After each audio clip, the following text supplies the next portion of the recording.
সকালের মধ্যে আমি বাসি কাজ কমপ্লিট করে আমি বসে আছি এখানে।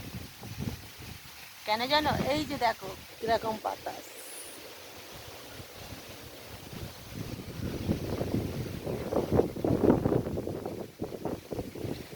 দেখেছো কেন? আর তোমাদের দেখাই, ওই যে আমার ঘর, লাল রঙের দেখছো, ওটাই আমার ঘর। আর সামনে সব পুকুর, জলের মধ্যে আমি ঘর করেছি ভেসে ভেসে, বুঝেছো? এত এত ভালো লাগছে কি বলবো। আর আমার জামাটা উড়ে উড়ে চলে যাচ্ছে, মানে এত হাওয়া দিচ্ছে। আর আমি দেখছি আমার সন্তানটা মনে হয় গিয়েছে নাকি।